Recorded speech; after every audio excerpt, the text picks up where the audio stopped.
On va aller du côté de Lyon, à Dardilly.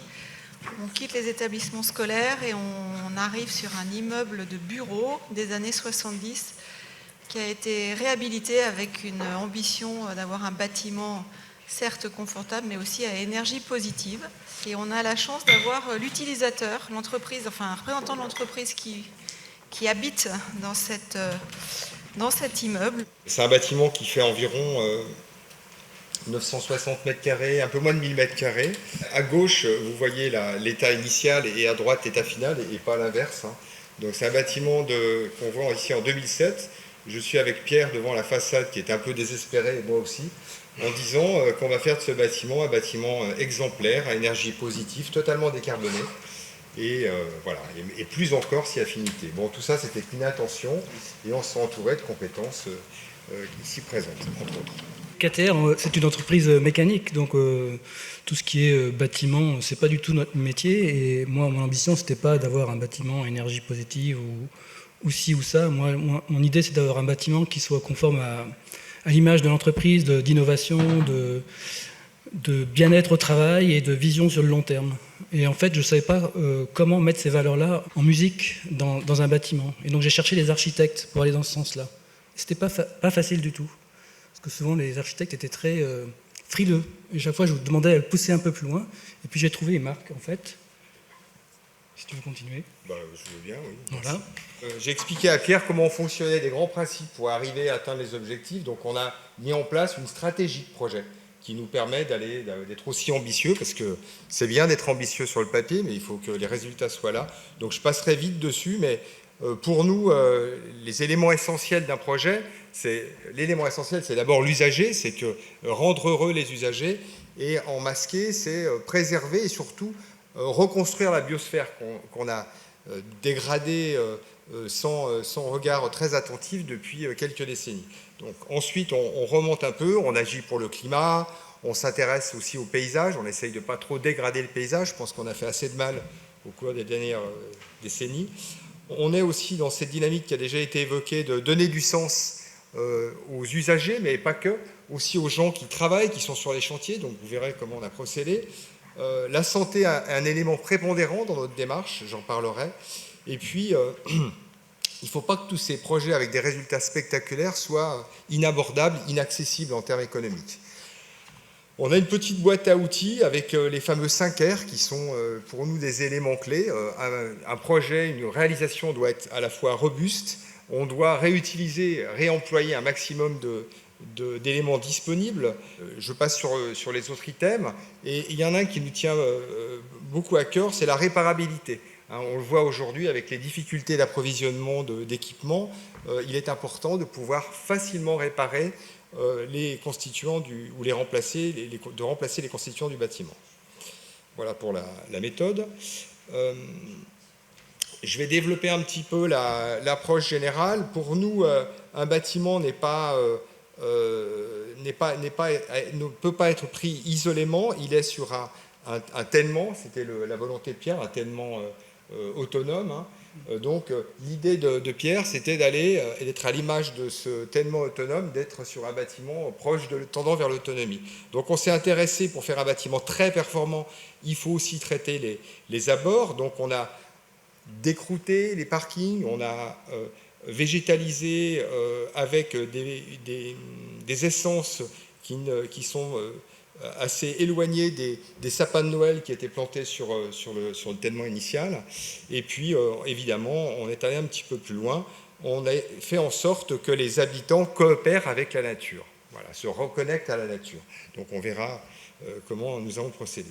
Le process énergétique, c'est pareil. En fait, on en parlait avec Martin tout à l'heure, on est vraiment dans l'idée de l'université du bon sens, quoi. Donc on disposait de 2 éléments, de 3 éléments, du bâtiment, de la terre et du soleil. Donc ça a été évoqué ce matin, on parlait de géostockage. Donc ça on l'a fait, on était en 2018. Donc pour faire simple, et Martin prendra le relais, on capte l'énergie du soleil quand elle est disponible, et puis à l'image de l'écureuil qui stocke des cacahuètes, des noisettes, on va stocker de l'énergie thermique à 150 mètres de profondeur, voilà, pour l'hiver suivant. Mais pas que, on va également en été absorber les calories du bâtiment, pour le refroidir. Et tout ceci fonctionne avec des petits échangeurs, des petits moteurs, et ces petits moteurs sont alimentés par une petite centrale en autoconsommation qui couvre en été tous les besoins du bâtiment. L'idée, c'était d'apporter une petite approche géothermie, mais tout en se disant que la géothermie n'est pas une finalité, c'est un moyen qui nous permet, sur le bâtiment, d'avoir les résultats qu'on a aujourd'hui d'utilisation.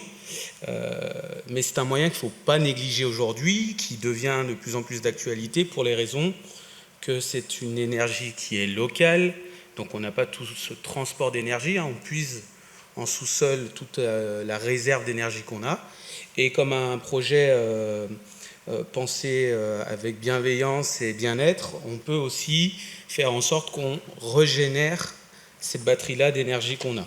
Comment ça se passe? On fait majoritairement des forages dans lesquels on met une sonde. Aujourd'hui, en termes de sonde, c'est un polyéthylène, donc c'est un matériau qui est durable dans le temps. On parle de 100 ans en durée de vie. On est en train de travailler aujourd'hui pour avoir une durée de vie qui est supplémentaire, de l'ordre de 150 ans, voire 200 ans, et qui nous permettent du coup de parler en plusieurs durées de vie de bâtiments. C'est-à-dire que ce bâtiment-là, aujourd'hui, va avoir une échéance. Soit on décide à nouveau de le rénover, soit on a un projet tout autre qui va pouvoir se raccorder sur l'installation, sur l'héritage du coup du captage énergétique qu'on peut faire. Donc là, le choix a été fait de nos sondes, elles sont fabriquées en Isère, donc ça prenait encore plus de sens en termes d'économie circulaire et d'impact environnemental. Les sondes, du moment où elles ont été produites, ont parcouru moins de 100 km pour être mis en œuvre pour plusieurs décennies. Évidemment, avant de faire intervenir les sondes magiques, on a travaillé vite sur l'enveloppe, sur la performance de l'enveloppe. Les systèmes qu'on met en place, les systèmes techniques, panneaux photovoltaïques, on leur donne une fonction, on les a placés là pour produire de l'électricité, bien évidemment, mais pas que, pour créer un ombrage sur la toiture, puisque je vous rappelle qu'on était dans un bâtiment en tôle. On voit aussi ici sur la slide, je ne sais plus de gauche ou de droite, des panneaux hybrides qui produisent à la fois de l'eau chaude et de l'électricité. Donc l'idée dans notre démarche, c'est un objet, 3 fonctions, si possible. Voilà. L'idée, c'est de mutualiser l'énergie mise en œuvre pour les concevoir et développer le nombre de fonctions de chaque élément mis en œuvre. Ici, on voit en partie centrale une petite surface de 20 panneaux en autoconsommation. Alors, on était au tout début de l'autoconsommation. On s'est évidemment précipité dans cette possibilité d'autoconsommer. Le principe aussi, alors dans le tertiaire, le gros souci, c'est quand même le confort d'été. Donc on a énormément travaillé sur la qualité de l'enveloppe. L'idée, c'est de ne pas faire rentrer le flux de chaleur dans le bâtiment. Donc on a utilisé tous les moyens que vous connaissez pour ralentir le flux thermique. Là, on a une enveloppe qui est traitée à l'intérieur et à l'extérieur avec un isolant biosourcé qui est du chanvre français de chez Biofib. Et les panneaux extérieurs sont des panneaux, pareil, lyonnais, parce qu'on est très régionaliste, qui sont des panneaux de chez Neolife. Ce sont des panneaux en bois reconstitué, mais avec 90% de bois et très peu de lions pour garder quand même une large dominante de produits biosourcés. Vous pouvez le voir ici, on le verra un peu sur d'autres slides. Le bâtiment, il est très vitré parce que, alors nous, les principes de réduire les surfaces d'ouverture pour faire des économies d'énergie, c'est pas compatible avec notre démarche. On a décidé de reconnecter les usagers avec le vivant, avec le monde extérieur, le dedans-dehors. Donc le bâtiment, il est largement vitré. Pour les spécialistes, on a 25% de surface vitrée. Donc ce qui est assez important pour un bâtiment. Donc il est par principe très déperditif. Mais toute la philosophie du projet, c'était d'aller chercher des masses d'énergie gratuites. Et puis, ma foi, si on a un peu de déperdition, c'est pas grave, l'énergie ne nous coûte rien. Bon, je devrais peut-être pas le dire, c'est pas... Bon. Voilà. Ensuite, on s'est intéressé à la vie des habitants. On a travaillé avec aussi une ergonome puisqu'on va loin dans la démarche, hein, puisqu'on ne se contente pas de permettre aux habitants de faire de la permaculture, d'être bien assis, etc. Mais on a vraiment fait un travail de fond avec une ergonome qui était très présente en début de chantier et après, pour s'assurer que l'intention initiale était bien formalisée. Chaque matériau ici a fait l'objet d'un soin attentif et d'une analyse de cycle de vie.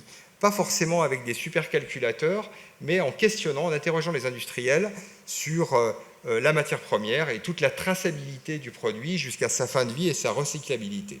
On a expérimenté beaucoup de choses, je ne vais pas rentrer dans les détails. Le bureau de Pierre qui est ici, comme celui de tous les collaborateurs, est motorisé pour éviter la position assise qui bloque votre circulation et qui vous rend malade au bout de quelques années, parce que c'est bien évident que quand vous restez assis comme vous l'êtes aujourd'hui, votre sang ne circule plus. Donc l'idée, c'est d'inciter les collaborateurs de l'entreprise et le dirigeant. Tu veux monter, que tout le monde se lève, c'est ça ? Voilà, que tout le monde se lève un peu. Voilà. Donc c'est ce qu'on a fait. Dehors, il y a un jardin potager en permaculture. Donc Pierre vous en dira peut-être un mot, parce que maintenant, ils sont les producteurs numéro 1 de bière dans la région lyonnaise. Donc c'est une initiative des salariés. L'idée aussi, c'est on a parlé ce matin, je parlais avec quelqu'un d'intelligence artificielle, là, elle n'est pas artificielle, c'est l'intelligence utilisateur. Avant de rentrer dans des systèmes techniques un petit peu élaborés comme ceux que nous avons mis en place, les usagers peuvent agir simplement en ouvrant les fenêtres. Et pour ceci, ils ont pas mal de voyants dans le bâtiment, avec des indicateurs de CO2 ou d'hygrométrie. Et puis, quand le voyant est au orange, il faut s'inquiéter. Quand il est au rouge, il faut vite ouvrir la fenêtre. Donc ça, c'est pas compliqué, tout le monde le fait, et ça fonctionne très bien. On a aussi des petits boutons pour faire de la surventilation ponctuellement. C'est un travail collectif. Donc, en cours d'opération, on organise des formations des collaborateurs, des entreprises. Donc, les ouvriers du chantier ont été initiés à la qualité de l'air, une démarche sur la qualité de l'air, sur chantier et pas dans des cours théoriques. Donc, c'est eux-mêmes qui nous ont remonté leur retour d'expérience et ont fait avancer la qualité constructive. Et puis, idem pour les usagers. Et ce bâtiment va au-delà des usagers et des gens du chantier. Il est ouvert régulièrement à des écoles, à des étudiants qui viennent visiter le bâtiment. Voilà. Ah oui, je vais vite parce qu'après c'est quand même vachement intéressant. J'avais oublié ça. Oui, quand il faisait, je vous ai mis aussi 2-3 chiffres sur la canicule, il faisait 38 degrés dehors, il faisait 24,8 dans le bâtiment, alors de manière très stable. Ici, vous avez la consommation en bleu, tous usages du bâtiment. En bleu, c'est le tous usages. En rouge, là, vous avez la petite centrale en autoconsommation, les 20 panneaux qui représentent 6,6 kW crête. Il couvre tous les besoins du bâtiment pendant à peu près une bonne moitié de la journée. Enfin, une bonne moitié de la journée, mais là, ce n'était pas le cas. J'ai pris un jour où c'était plus défavorable. Mais en général, on arrive à couvrir une bonne partie des besoins. Et en vert, on a la centrale. Alors là, c'était la grande erreur, mais à l'époque, on ne savait pas trop. La centrale photovoltaïque, plus classique, d'énergie qui est revendue, qui est réinjectée dans le réseau. Et là, évidemment, on est très largement positif. Voilà, on voit un petit peu quelques chiffres ici. Alors toujours pareil, en rouge, vous avez l'autoconsommation qui couvre tous les besoins du bâtiment, y compris la charge des véhicules, l'atelier de logistique, etc. Et en vert, vous avez l'énergie qui est réinjectée dans le réseau. On a un bilan énergétique qui est assez spectaculaire, évidemment. Là, je vous l'ai pris sur un mois, mais quels que soient les mois, ça marche pratiquement de mars jusqu'à octobre. En gros, actuellement, là, et puis même le mois dernier, c'était pareil, quand on consomme 30, on produit 70. Donc, on a des excédents. Alors, le seul regret, c'est qu'on n'ait pas pu mutualiser avec les voisins et puis partager un peu ces excédents. Mais comme les électrons vont au plus court, finalement, ils sont consommés sur place, quoi. Mais de toute façon, on n'a pas la consommation, donc c'est ça le problème. Voilà. On mesure tout, les COV, l'hygrométrie, etc. On le voit aussi. On a des niveaux d'hygrométrie qui sont très stables. Donc le bâtiment est bien ventilé. La ventilation, c'est une double flux qui est couplée au sonde géothermique également. Pareil pour le CO2. Le système de ventilation est très efficace. On est très stable.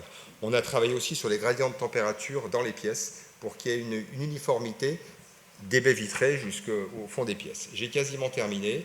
Je voulais laisser le petit mot de la fin à Pierre, qui voulait conclure sur l'intérêt ou pas d'avoir fait cette opération.